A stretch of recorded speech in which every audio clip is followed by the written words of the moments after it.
All right. Okay, thank you for joining us to this webinar. This is EMOX webinar series. We try to organize weekly webinars, sometimes about low frequency, sometimes about high frequency, and we try our best to always remain interesting by bringing hot topics to your attention. And of course, we are always open to your suggestions. If you have some topics that you want us to cover, you're welcome. So today is MIMO antennas. MIMO's antennas are very popular nowadays, but they have certain challenges and their design. And in particular, we want to show you how to use our high frequency product, HFWorks, to actually design and optimize your MIMO antenna. In particular, we're going to talk about the effect of your antenna, of the MIMO antenna, of your wireless, let's say you have a cell phone here, the effect on the operator's head, and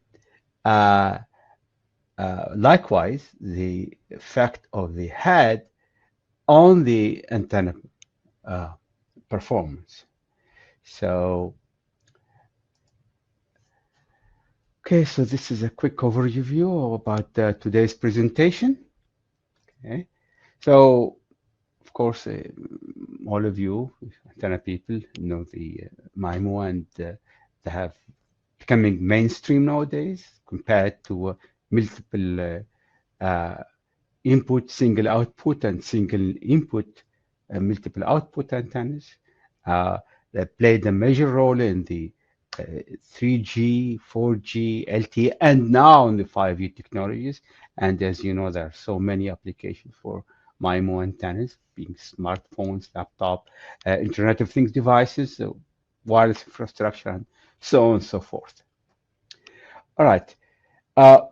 While there's, of course, everything has advantage and disadvantage. So the advantage-wise, they have a higher data rates, highly reliable, and reduced interference. Definitely, they have some disadvantages. You know, they need they're expensive and complex hardware, and they also have a toll on the battery life. All right, so design challenges, of course, since you are putting many antennas on the same very small platform, small area, it's definitely how you position your antenna elements, their position, how they interact together, and the coupling between them. Of course, you have to worry about crosstalk and distortion, about the EMC, EMI, and definitely the thermal management, in particular, the heating in the antenna itself, and in this particular case on the head, the operator head. We suggest to you to use HFWorks. So many features. You have the multi-configuration, parameterization, as we're going to show you in the last demo. Of course, we have the adaption, we have the adaptive meshing, adaptive frequencies, multi-port, far field, SAR calculations, and powerful post-processing, including thermal, transient, and steady state. All right. Today, we're going to concentrate on 4G antennas, okay? So it's a 3.6 gigahertz antenna system for smartphone, dual polarized 8 antenna elements, 4 input and 4 output, and squaring slot antenna element type. Operating frequencies between 2.7 to 4.5 gigahertz, and the antenna size is very small, you know, 150 by 75 by 1.6 millimeter. We want to put 8 antennas, okay, and the connection are 50 ohm coaxial connectors, okay. These are some quick results, okay, just to show you the capability. This is just the antenna itself, free space. There is no head around it. So have different configurations, okay. S11, this is only one configuration, but showing you the surf terms for the 8 antennas. Okay, and these are some plots, the electric field and the 3D gain at 3.6 gigahertz. This quickly the effect of the return loss, effect of the placing the antenna 7 millimeter from the operator head. Okay, and these are also some game pattern, 3D game pattern. This is all obtained by HFWorks. Okay, so we're going to go quickly through this. Then we're going to this is just some thermal results. Okay, SAR distribution, electric field, temperature diffuser after 3 minutes of excitations. All of these are obtainable by HFWorks. This is using 100 megawatts power and 35-degree phase. This is showing you the S11 versus distance, okay, or versus frequency, but for different scenarios, where S1 scenario 1 is 3 millimeter from the head, all the way to 7 millimeter from the head, S5. So it shows you the effect of placing of the distance between the cell phone, your phone, and the operator head. So as you can see, the S parameter definitely is affected by the distance. Okay. This one also a quick plot of the temperature, maximum temperature as you go away from the head. Definitely as you go away, this is at 3 millimeter, and the maximum temperature about 3.9, 39.6 C. And as you move away from the head, definitely it goes down to 37.8. So that's also important to realize the effect of your antenna, how you place your antenna on the heat generated in the operator's head. Okay, let's move to the live demonstration now. Okay, let's close this. Don't save. All right, so this is your HFWorks, and again, it's an add-in to SolidWorks, so you don't need to worry too much about geometry because it is extremely easy to create, modify, and update your geometry using HFWorks. So HFWorks, just in your add-ins, okay, you click add-in and you click right now here HFWorks and just click it once, and that's all you need. In this particular case, we have used the multi-configuration feature of SolidWorks. Those of you who use SolidWorks I'm sure they know the multi-configuration. So configuration 1 is MIMO antenna without the head, and then configuration 2 is MIMO antenna including the head. And let's see how that plays out. All right, so let's show you very quickly how to create an HFWorks antenna study for a MIMO antenna without the head. So right-click antennas. Okay, you want to save 3D plot. Okay, and if you want to compute the electric breakdown, you say compare field to breakdown levels. Okay, we are doing it that now, but we'll do the frequency sweep, and of course we can do discrete, fast, single, discrete sweep from file, and so there are different options. So let's do a fast sweep. So I'm going to go from 2.7 to 4.5 gigahertz, of course, and I'm going to choose 101 points, and that's automatically distributed. Now the meshing is you take the default, it's adaption, and if you want to do thermal coupling, you check thermal coupling. All right.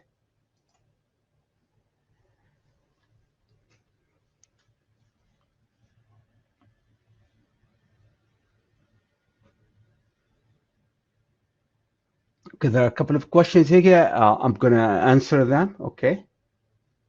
in a minute, okay? All right, so applying material. So you have the air is air, right? So you can recent applied material, and I have these are 8 feeds, okay, 8 ports. So inside it is definitely copper, and outside I'm just going to use Teflon. Okay, so since for this case all of my antenna feeds have the same material, so I'm just going to drag and drop, okay, to all of my antennas, to my, wait, sometimes it doesn't copy properly, so there you go. And then my substrate, and I'm just going to use the F4 substrate. That's it. That's all it takes to apply the material. Now, boundary conditions. So I have a bunch of boundary conditions. So PEC, you can apply a PEC on actually a body or a component or on the surfaces, like in this case. So what do I have as PEC? So all of these are PECs. You click, okay, you scroll, and so these are very quickly you can apply your PEC on the surfaces, okay, PEC, PEC, PEC. These rings are also PEC, okay. What else is PEC? The outer conductor of the coax are also PEC, so I'm just going to check them one by one.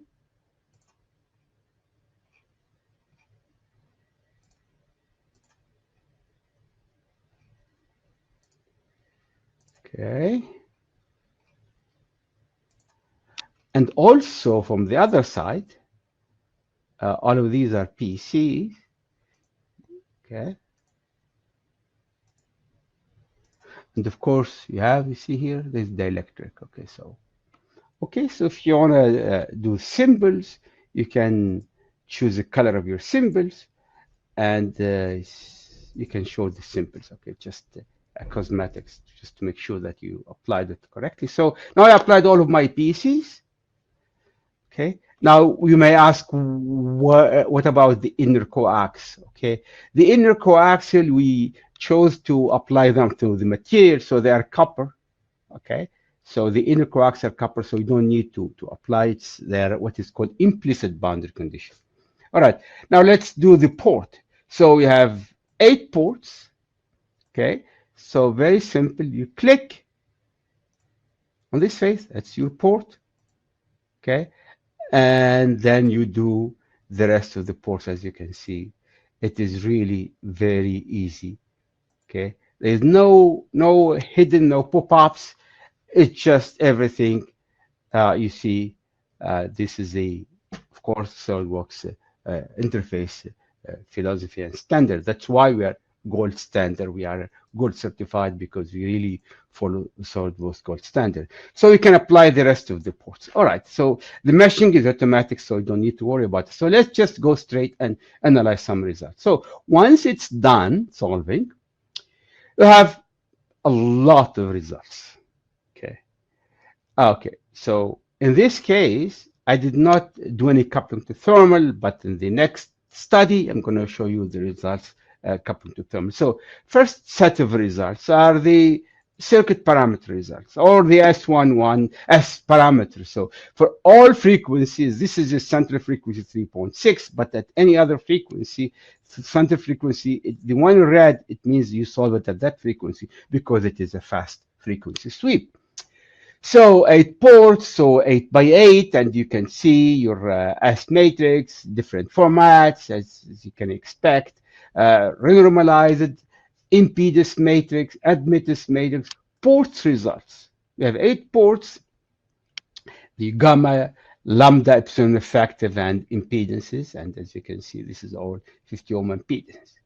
Okay, these tables, you can export them to text file or different CIT, SPC, super compact, or touchstone, These are basically the most popular formats. And of course, if you have one particular format for your circuit simulator, if you want to do later on circuit simulation, we can definitely accommodate you and write it in your particular format. All right. You can, of course, print all of this the results table. So everything, the circuit parameter, all of them are in the results table. So, and of course, there is the VSWR, okay, for each port. All right. Now, that's one way of looking at your data. You can also, of course, plot the data. So if I want to plot, for instance, a 2D plot, I can plot all of my S parameters if I want to. If I want, I can choose which S parameter.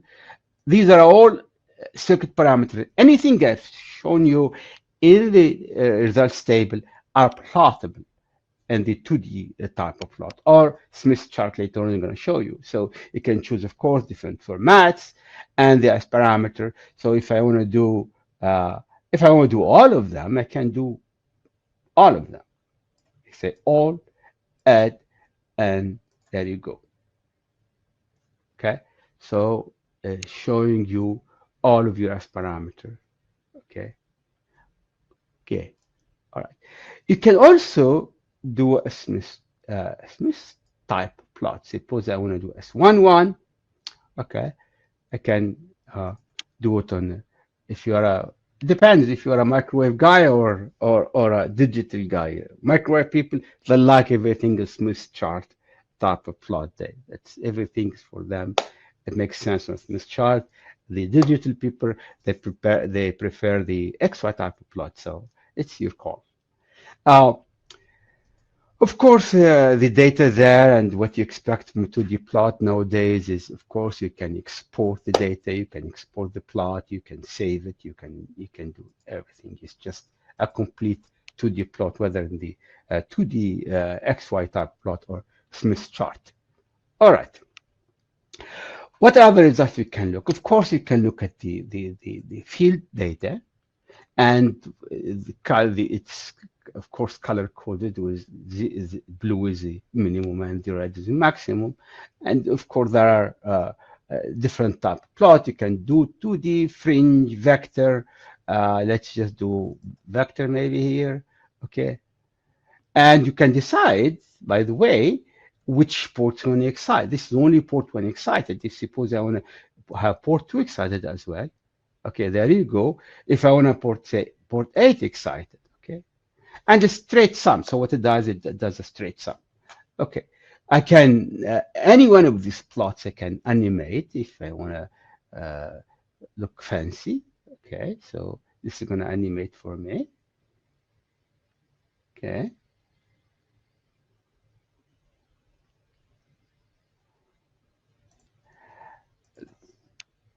I can do, if I want to do a fringe section clipping, I can do a plot on section only, okay? And then, of course, I can move my section. Okay, move. Well, I'm going to animate it now versus section. So you will be able to see. There you go. So now it's automatically making a section parallel to that plane that I chose, and it's animating for you versus sections. And this is, by the way, just port 1 excited. If you want a more port excited, of course you can choose that. So it's really a complete. This is near field data. Okay, this is, by the way, this is near field data. Okay, and of course your age. If you want to do the look at loss density, you can put at the volume loss density. Okay, that's your volume loss density, and you can choose which parts. Okay, you can choose surface density if you wish, surface loss density. Okay, and again, depends on which ports you excite. Okay, so I suppose I will add this port as well, so you can see your loss density, surface loss density, definitely on the conductors. Okay. Ports results, these are all coaxial cables, so it's a straight coaxial mode. Okay, All right, now let's now look at the antenna parameters. Okay, and the antenna parameters are based on the near field results. So you decide, I'm going to create a new far field case. I don't need to rerun again from scratch. Far field is computed in the post processing, and this is very important feature. You decide which antenna you want to excite and how much power you want to give to each antenna. And this is what I meant, the power of HFWorks. That's how we can do 8 antennas together. And so each antenna, you decide how much power you want. Suppose this 1 watt, 2 watt, 20 watts, and also the phase for each antenna. And this is very important to be able to decide. This is going to make your MIMO design straightforward because of this particular feature of being able to excite with different modes and different power and phase.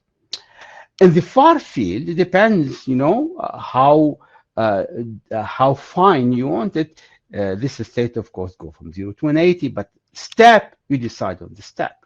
Of course, the smaller the step, of course, the more accurate the results, but of course, will take more time to compute. So let's just look at the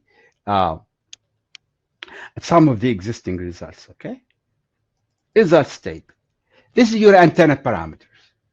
Everything about your antenna is right here. Incident power, accepted, radiated power, maximum, you name it. All of your antenna parameters are right here, as well as the return loss for each port. Okay, so you have linear, logarithmic, and angle, okay, theta phi. And of course, you can export this to a data file and print it. Okay, so these are your antenna parameters. You can also look at your maximum far fields. Okay, and these are typical antenna people that they want to see. So these are your antenna parameters based on that configuration. Okay, and this one is another configuration. So if you choose another configuration, the result will also be different. Okay, now the plots now, you can also plot as like in the circuit parameters, you can look at your data in table format or plottable format. So you can do this is the antenna gain. Okay, you can do 3D polar plot. Okay. So you can look at them again, your far field. They are based on the near field. They're as good as they're accurate their accuracy really depends on near field. Okay, if you don't have near field, good near field, the far field is not going to be accurate. Okay, so in the plotting, there are all kinds of plot here. You can plot your 2D plot, all of your antenna parameter, or you can see it in polar 3D plots. Last but not least, you can definitely generate a report, okay, and you customize your report, okay, and you can generate a HTML or Microsoft Word file, okay. So in this case, yeah, it's a Microsoft Word file right inside SolidWorks. SolidWorks itself does not have the feature. We have it, so it is a nice formatted Word file that has everything about your study. The input, the output, the assumption that you have, and it's ready to share it or file it. Okay, now remember I told you can use multi-configurations. Okay, now I'm going to activate my configuration with the head, and the head is gonna boom come out right now. And this is the power of being integrated in SolidWorks. You cannot do this in any of the competitors' packages. Okay, I don't want to mention them by name, but it is a power of the combination of HFWorks with SolidWorks. You basically activate different configuration. I can have n configuration and control it through an Excel sheet. All right. So now materials are the same except the head. Okay, head has muscle and bones and all of that, but just for the simplicity, you just make it muscle. Okay, with a primitivity of around 54. Okay. Uh, Nothing else is different in terms of the boundary conditions. The only thing I added the head, okay, and now let's see. Okay, first set of results I'm going to show you now. Okay, so there's no need to repeat uh, the the results table and all of that, but I'm going to show you something. The effect of the head, say on S11. So S11, this is my study, and this is my previous study. Okay. All right, so there you go. So my S11, the blue is including the head. The red is without the head. So there you go. Just I did S11. Probably S22 will be different. It depends because it depends which port, which antenna closer to the head. Okay. So as you can see, one first conclusion, the head, human head, affects the S parameter of your system, MIMO. Okay. That's question number one. Now, issue number two is if I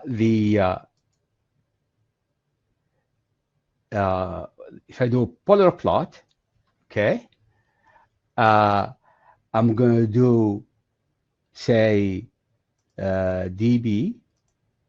I'm going to do gain pattern. And then I'm going to do this one without the head. Okay. Conclusion number two. Okay. Your gain is affected by the head, as you can see. Okay. The red is without the head and the blue including the head. So that's second conclusion. So both the S parameter, okay, the circuit parameter, and the far field are affected by the head. So that's important thing that HFWorks can guide you to know the effect of the head on your both far field parameter gain and antenna parameter and circuit parameter. Okay. What else I can see? Now that we concluded that conclusion, that's far. Okay. Now we can look at the thermal. Okay. When I do thermal, if I do new coupling, steady state or transit. Let's say I do steady state. Okay. At this point, by default, each antenna, each port has 1 watt power. I can decide how much power, okay, and I can decide whether to include the electric loss and conductor losses or not, and of course the phase. So let's just look at this particular case where I excited all ports with 10 megawatt, and let's see the temperature. Okay. All right. So as you can see here, the temperature in around the operator ear, okay, it's in Celsius. Okay. And definitely you can do, of course, temperature gradient. You can do heat flux. Okay. If you want to, for instance, include the antenna, let me see if this antenna is included or not. You can edit definition. This one's showing only the head, but if I want to include the antenna as well, I can see that definitely, of course, there is more heat in the MIMO antenna than the head, but so I can choose which component I want to show. So in this case, again, just showing the head. Okay. So then the HFWorks will allow you to compute, of course, the field, and most important, the uh, the temperature. Okay, and to answer one of the questions is SAR. Yeah. So one of the questions, can HFO analyze the SAR? Yes, of course. So these are the SAR, all ports excited. Okay, in watts per kilogram. Okay, so of course you can do edit definition, and you simply choose SAR and choose. This case, I have a power of 0.1 watt in each antenna and different phases. Okay, so this is your SAR plot. You can also do, if you want to look at the 2D plot, if you want to see, for instance, the SAR. Let me see if I can do SAR. Yeah, SAR, specific absorption rate. If I want to, for instance, choose, say, 2 points, okay, there you go. Okay, so I can also plot. I can choose a segment and plot the SAR if I want to see it in particular position. Okay, I just selected any points here. Okay, so yes, you can do SAR for different excitation, for different phases.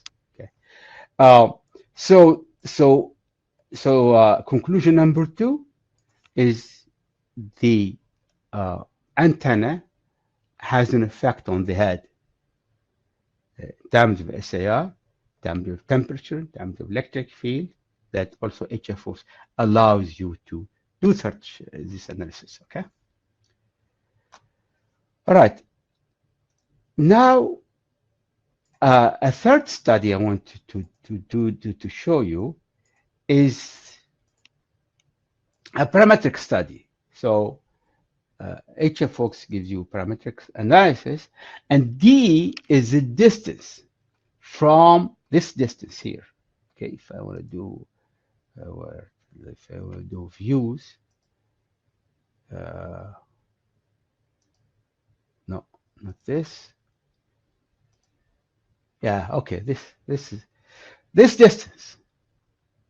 Okay, on it, see what is the effect, how far, what is, the effect of placing the antenna by playing on the distance, going from 3 millimeter by 1 millimeter to 7 millimeters. Okay, so there you go. So first thing I'm going to look at is my S11. Okay, as you can see, different configurations. Okay, so the S11 for 5 configurations, 5 positions, distances from the head. Okay, as you can see, there's a shifting, and the level of the S parameter, it does change. So that's third conclusion. So the where you place your antenna, your MIMO antenna, with respect to your head or to the operator's head, does have an effect on the S parameter. Okay, what else I can do? Of course, my antenna parameters. I can also edit definition. Now, what do I have here? Now I have the remove all. Let me see all scenarios, okay? And I see the gain. Okay, it does also, of course, the far field is more tolerant, less sensitive because it's in the far field approximation. But nevertheless, there is some effect right here based on the configuration. Okay, actually earlier I did something that showed me more difference. Polar plot 2D. Let me do the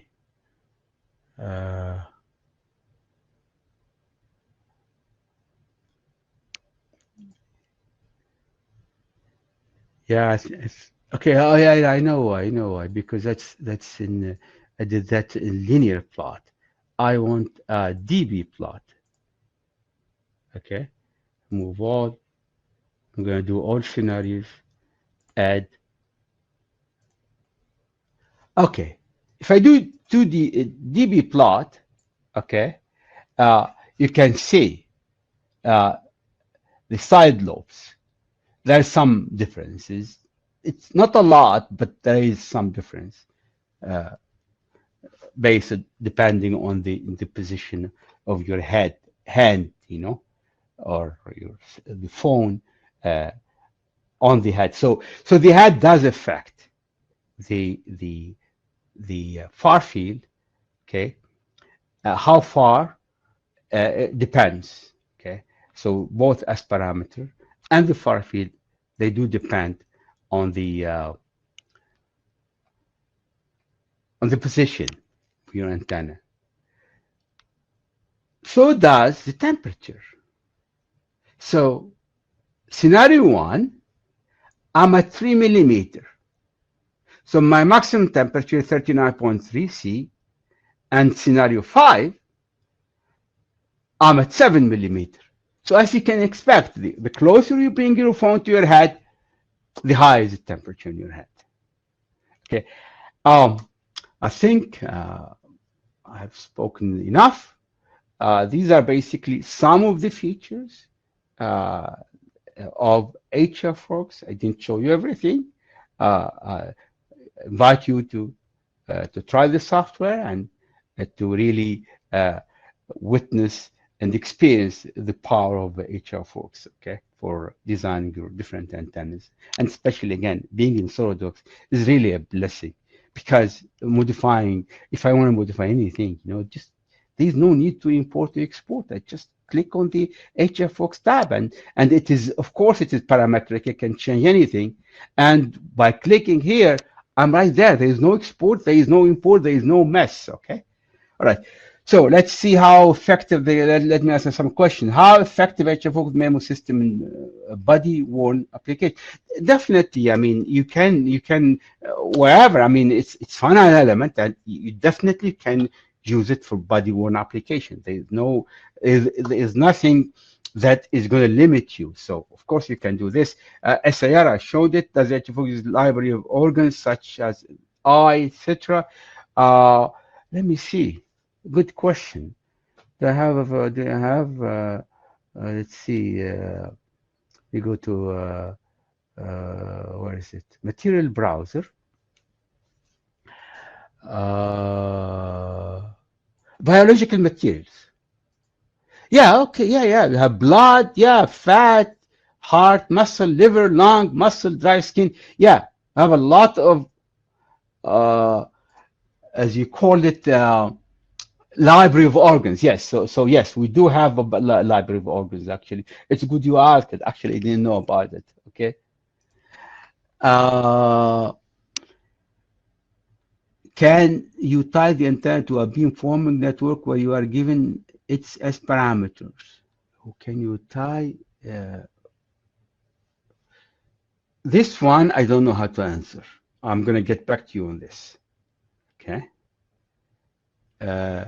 In terms of post-processing, there's a software allow option to export data for advanced post-processing using third-party like MATLAB or Python and exported data format. Yeah, we can export to, if we don't have the format that you want, we will write it. It's just an ASCII file, and then we'll be happy to, as I showed you, it exports to many different formats. But if you have a one particular format, we'll be glad to accommodate your format and export to it. Okay. A question here, what are different mesh elements available for the software? The mesh elements, we have first order and second order, okay, but it's all tetrahedron, they're all tetras. We don't do bricks, okay, because we believe that the tetrahedron meshing is the most accurate meshing. Bricks, it has like a staircase approximation. We want to avoid that. So yeah, we have a first order and second order. If I go to my study and I do properties, okay, this right here, normal accuracy or high accuracy, okay. We recommend that you start with normal accuracy. High accuracy is much slower because you have more elements. The number of elements per tetrahedron, number of degrees of freedom per tetrahedron for normal accuracy is 6, but if you want to go the higher accuracy is 20. So there you go. So you should be able to get some an approximation, or I mean some idea about your results, and we suggest that eventually go with the higher order to get a better accuracy. And again, for the meshing, you can do manual mesh. And of course, you have a lot of mesh controls, even with the manual mesh or the adoption, or you rely on the adoption. Of course, relying on adoption uh, is not always the best solution. You know, if you know how to mesh, we suggest that you use the adaptive manual meshing with mesh control. That way, you can really do things much faster. Because if you know do uh, adaptive meshing, it is meshing for the dummies, as they say. You know, you don't need to worry about meshing. It does it for you, but there is a cost. You know, there's a price for that. You have to wait, because it will do automatic. It will try one iteration and look at the error, then compute the error, then find based on that error until it converges. Okay, so we have it, but if you are an expert user, maybe you start with adoption as you start using our software. As you become expert user, you probably want to do the manual meshing with the mesh control, because we have very nice mesh control. Let me see here. If I unlock study. Oh, by the way, you can lock the study after it runs. You see here, there's a lock, so that way you don't need to worry about accidentally changing something. So in the mesh, I can apply mesh control. In the mesh control, I can apply control on bodies, on faces, and edges. So you can really apply the mesh control as you know wanted. But again, when you become expert user, probably that's what you recommend for you. Any other questions?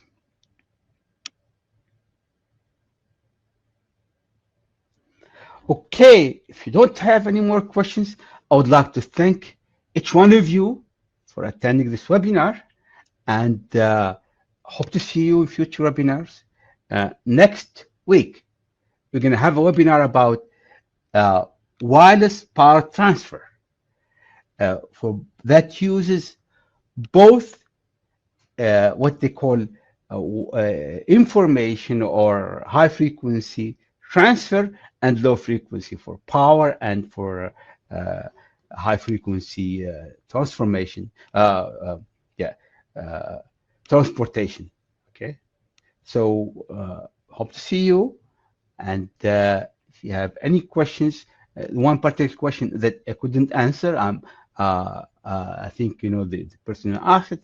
I'm gonna get back to you by email, okay, for that. And thank you again. I have well, today's Thursday, so I would say have a nice weekend. Bye now.